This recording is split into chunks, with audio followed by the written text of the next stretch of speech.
Indian National Congress और national conference के बीच में कौंसल इलेक्शन से पहले प्री पोल अलायंस हुई और इस प्री पोल अलायंस में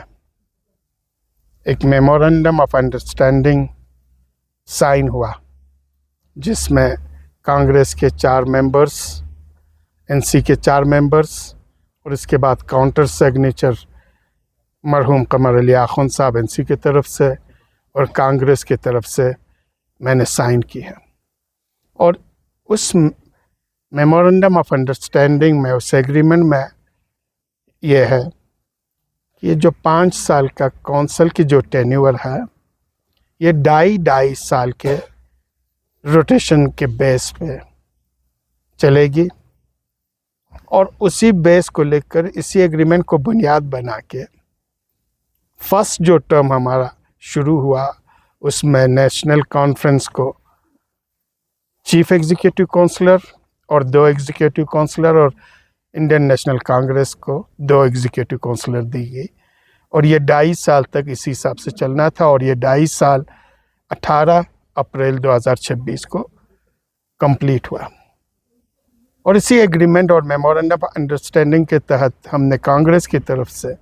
एक लेटर दे दी कि फर्स्ट टर्म ख़त्म हो चुका है, सेकंड टर्म कांग्रेस की है और ये पावर ट्रांसफर्स किया जाए। उसमें थोड़ी बहुत एक दूसरे के साथ बातचीत हुआ, गुफ्तगू हुई और इन सारी गुफ्तगू और बातचीत का जो एंड रिजल्ट है वो ये है कि एनसी और कांग्रेस की जो कोलिशन है एज इट इज़ है। चूँकि हमारे ऑनरेबल सीसी साहब ने एज पर द एग्रीमेंट इनको रिज़ाइन दे के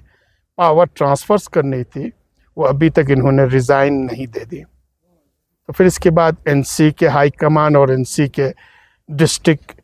जो एग्जीक्यूटिव है और हमारे कांग्रेस के हिसाब से जो एग्जीक्यूटिव है, दोनों ने डिसाइड ये की, कई बार उन्हें अपील भी किया, उन्हें रिक्वेस्ट भी की कि स्मूथली इस पावर को ट्रांसफर्स किया जाए और आप रिज़ाइन देकर ट्रांसफर्स करें, लेकिन नहीं हुआ। फिर भी हम उम्मीद रखते हैं कि आने वाले दिनों में वो रिज़ाइन देकर इस पावर ट्रांसफॉर्मेशन में कोई ज़्यादा ये नहीं करेंगे। लेकिन इन्हीं चीज़ों को लेकर कांग्रेस और एनसी ने डिसाइड किया है कि अपने कोलिशंस के जो मेंबर काउंसलर्स हैं उनको लेकर एग्जिस्टिंग जो हमारी काउंसिल है अगेंस्ट चेयरमैन और जो काउंसिल है उसके अगेंस्ट नो कॉन्फिडेंस मोशन लाया जाए। और इस नो कॉन्फिडेंस मोशन में कांग्रेस की तरफ से 11 काउंसलर्स और एनसी की तरफ से आपको 5 काउंसलर्स ने सिग्नेचर्स की है। अभी प्रेस कॉन्फ्रेंस के बाद नासिर साहब की क़यादत में ये डीसी को नो कॉन्फिडेंस मोशंस की जो रेजोल्यूशंस है वो सौंपने जाएगी, ताकि as per act and rule ये पावर ट्रांसफर्स हो जाए। और इसीलिए हम आपके पास मीडिया के ज़रिए लोगों को बताना चाहते हैं कि यहाँ पे किसी किस्म का कोई ख़दशा नहीं है, coalition as it is intact है। नेशनल कॉन्फ्रेंस और इंडियन नेशनल कांग्रेस न सिर्फ 23 के इलेक्शन के लिए और न सिर्फ 24 के इलेक्शन के लिए, आने वाले 28 के कौंसल के इलेक्शन के लिए और 29 के पार्लियामेंट्री इलेक्शन के लिए और ओवरऑल करगिल के कॉज के लिए और लद्दाख के कॉज के लिए इस कोलिशंस को मजबूती के साथ फर्दर स्ट्रेंथन करके दोनों पार्टी से जो कुछ भी होगा इस इत्तेहाद और इत्तेफाक को बनाए रखने में अपना ताउन दे देंगे। और आज उसी हिसाब से इस ट्रांसफ़र ऑफ पावर को करने के लिए हमारी नासिर साहब की क़यादत में हमारे 16 काउंसलर्स डीसी साहब के पास जाके नो कॉन्फिडेंस मोशन रेजोल्यूशन पेश करेंगे। बिस्मिल्लाहिर्रहमानिर्रहीम।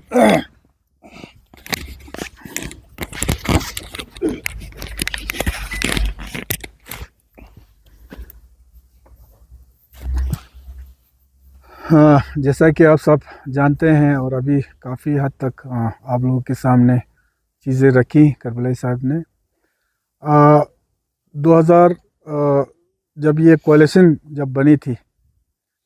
2023-24 में उस वक़्त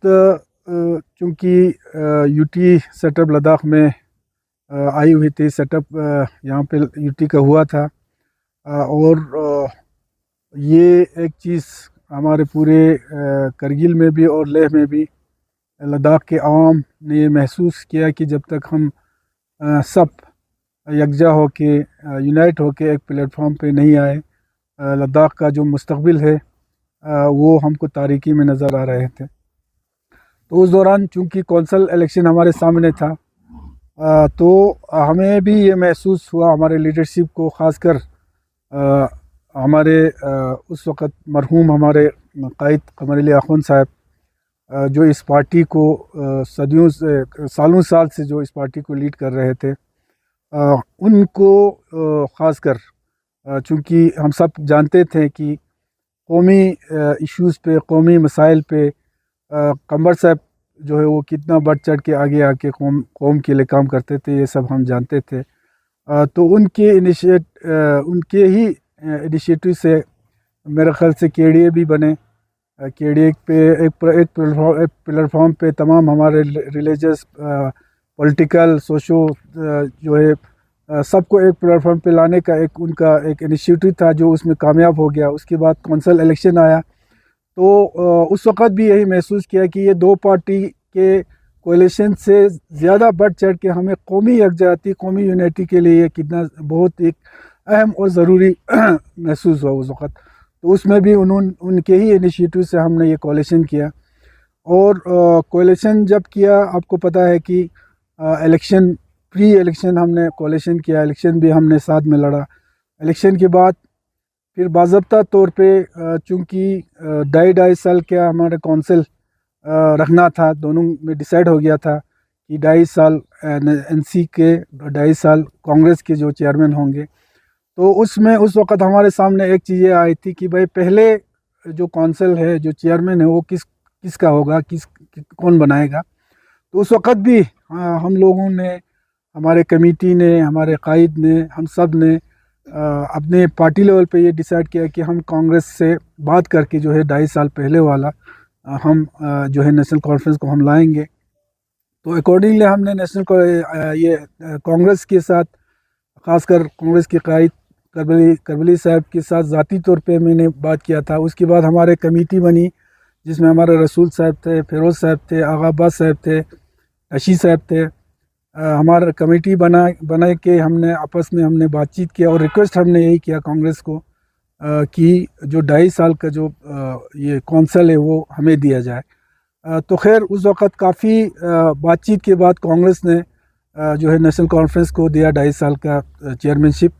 तो उसी हिसाब से हमारे एग्रीमेंट बनी, जिस एग्रीमेंट पे हमारे कमेटी ने, हमारे लीडरशिप ने साइन करके आज भी शायद वो तो आप लोगों के पास पहुँचे हुए हैं। तो अकॉर्डिंगली जो 2.5 साल है बहुत ही स्मूथली दोनों पार्टी मिल के हमारे सीसी साहब की क़यादत में बहुत अच्छा कौंसल 2.5 साल चला, जिसमें हालांकि चैलेंजेस बहुत थे इस कौंसल के पास, क्योंकि यूटी एडमिनिस्ट्रेशन थे, ब्यूरोक्रेसी है, सेंट्रल गवर्नमेंट के साथ है, और डिस्ट्रिक्ट के मसले हैं।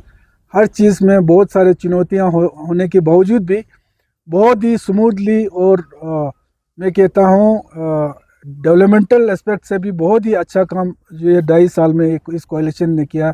हमारे सीसी साहब की क़यादत में। तो 18 अप्रैल को हमारा जो एग्रीमेंट के हिसाब से जो 2.5 साल जो नेशनल कॉन्फ्रेंस के पास था वो ख़त्म होना था। उससे पहले कांग्रेस ने अपने एक लेटर के ज़रिए हमें अप्रोच किया और ये बताया गया कि हमारा जो टेन्योर जो है वो नेशनल कॉन्फ्रेंस का ख़त्म होने जा रहा है। तो उन्होंने पावर ट्रांसफ़र के लिए जो है हमें लेटर लिखा इनिशिएट करने के लिए। तो उसके बाद काफ़ी हमारे अपने पार्टी के अंदर भी हाईकमांड से हमारे बातचीत चली और इतना वक्फा इसमें लगा। इसके बाद चूंकि सीसी साहब ने इसको रिज़ाइन करना था लेकिन रिज़ाइन नहीं हुआ, तो हमारे हाईकमांड लेवल पे ये डिसाइड किया गया कि जो है पार्टी इस कोalition को कभी नहीं तोड़ेंगे। हमारे एग्रीमेंट है, उस एग्रीमेंट के हिसाब से जो भी वादे किए हैं पार्टी, हमारे हाईकमांड का जो डॉक्टर साहब का हमें डिसीजन ये था कि उसी हिसाब से जो है वो पावर ट्रांसफ़र करना है। तो अकॉर्डिंगली आज हमने डिसाइड करके, चूँकि रिज़ाइन नहीं हुआ सीसी साहब, तो नो कॉन्फिडेंस मोशन हमें पेश करना था। तो उसमें हमको ज़्यादा वो ज़रूरत नहीं था, सिंपली एक मेजॉरिटी अगर 1/3 पे भी चलता था, लेकिन हमने सिंपल मेजॉरिटी से जो है ये नो कॉन्फिडेंस मोशन हम पेश कर रहे हैं। और आगे जाके जैसे करबली साहब ने कहा, इंशाल्लाह हम आगे जाके पार्टी में भी हम बात करके सीसी साहब खुद रिज़ाइन भी हो सकता है, या हमारे बाकी काउंसलर्स भी इंशाल्लाह आगे जाके, ये उम्मीद है कि हमसे जुड़ के फिर से जो है ख़ासकर जो हमारे करगिल के इत्तेहाद, लद्दाख का इत्तेहाद जो है वो इसको और मजबूती से आगे ले जाने में सबका जो कंट्रीब्यूशन है वो रहेगा। तो अभी यही है कि हमारे नासिर साहब के साथ जितने भी हमारे काउंसलर्स ने साइन किया है, वो डीसी साहब के पास जाके ये नो कॉन्फिडेंस मोशन जो है वो उनको पेश करेंगे। बहुत बहुत शुक्रिया आपका। रिजाइन से 18 तारीख को ये आपका जो आपने सिग्नेचर किया था 18 तारीख को खत्म हो चुका था, तो इतना समय क्यों लगा सर? नहीं, इसमें यही था कि सीसी साहब को रिज़ाइन देना था, तो उनसे हमने बातचीत की और हमारे कोalition के बीच में पार्टी के जो दोनों पार्टी बैठ के हम किस तरीके से, क्योंकि हमारे पास हमारे सामने हमारे सबसे बड़े चीज़ हमारे लिए हमारा इत्तेहाद ये है, तो उस पर काफ़ी कोशिश किया हमने इसमें जो है सीसी साहब का रिज़ाइन ले, लेकिन अभी तक नहीं हुआ। तो मगर ये पहले हमने कहा कि आगे भी हमें उम्मीद है, हमारे बातें भी हमें हुए हैं कि आप आगे इंशाल्लाह हम जुड़ेंगे, तो आगे जाके जुड़ेंगे इंशाल्लाह। सर सिर्फ 5 काउंसलर के जुड़ने से बाकी ये काउंसलर नेशनल कॉन्फ्रेंस के अगर नज़र में आता है, तो क्या इस इत्तेहाद में कोई आइंदा कोई मुश्किलात पेश आ सकता है, क्या रखना आ सकता है? क्योंकि आप जानते हैं कि पूरा इंतजामिया, बल्कि इंतजामिया और सरकार, मरकज़ी सरकार आपके अगेंस्ट है, नेशनल कॉन्फ्रेंस और कांग्रेस के अगेंस्ट है, तो ऐसे में क्या कहाँ तक टिक पाएंगे आपके ये हुकूमत? देखिए, हुकूमत तो अभी तक टिक के 2.5 साल हो गया, ठीक है ना, और मैं समझता हूँ जो एक लोगों ने एक सोच ये रखा है कि भाई यूटी एडमिनिस्ट्रेशन क्या करेंगे, तो मुझे लगता है कुछ लोगों ने जानबूझ के यूटी एडमिनिस्ट्रेशन को एक बहुत बड़ा विलन बना के जो है लोगों के सामने पेश कर रहा है, जबकि हमें तो कोई यूटी एडमिनिस्ट्रेशन हो चाहे गवर्नमेंट हो उसके ऊपर ज़रा बार भी हमें शक नहीं है, क्योंकि हमारे पास एक्ट है, क्लियर एक्ट है। तो क्यों यूटी एडमिनिस्ट्रेशन इसमें अपना करेंगे, क्यों गवर्नमेंट करेंगे? वो तो बोलता है गवर्नमेंट और यूटी एडमिनिस्ट्रेशन तो हमेशा ये बोलता है कि हम कौन को एम्पावर कर रहे हैं। तो ये एक बने बनाए एक मुझे लगता है यूटी एडमिनिस्ट्रेशन के ख़िलाफ़ एक पता नहीं एक वो लोगों के दिमाग में डाल रहा है। मैं मुख्तसरन आपको बता दूं, यहाँ पे एक परसेप्शंस क्रिएट किया जा रहा है, और ये सेल्फ क्रिएटेड परसेप्शंस है कि आपका जो काउंसिल है